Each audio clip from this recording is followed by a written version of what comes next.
Salut, salut! Alors depuis quelque temps, la France traverse une véritable crise politique. C'est un vrai bazar. Si certains s'informent régulièrement sur la vie politique, nombreux sont ceux qui ne tendent que très rarement l'oreille et ne recueillent que des informations partielles.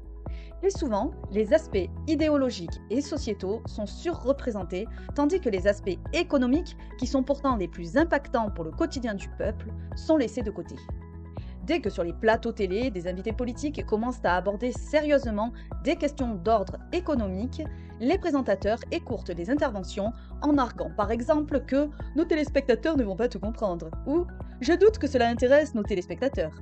Les éditorialistes préfèrent aborder ce qui fait le buzz plutôt que de permettre aux citoyens de s'informer véritablement sur les différentes alternatives économiques proposées. C'est une forme de mépris. Cela implique qu'ils considèrent que de nombreux citoyens ne sont pas capables de comprendre. Donc, tous les débats sont orientés sur les questions idéologiques qui font des buzz permanents comme l'immigration, le wokisme, le voile, etc., etc.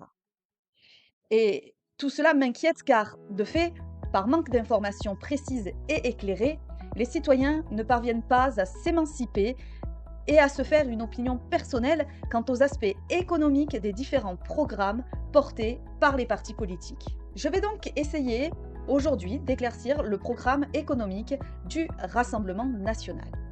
Beaucoup de classes populaires, de classes pauvres et modestes soutiennent le Rassemblement national. Au-delà des questions purement idéologiques, notamment sur l'immigration, le programme économique du Rassemblement national n'est pourtant pas compatible avec la situation sociale des classes dites populaires. Beaucoup risquent de tomber de très haut en cas de victoire du RN. Malgré le phare dans leur communication, le RN agit en réalité bien plus que les macronistes, d'ailleurs, de cette façon. Mais pourquoi ?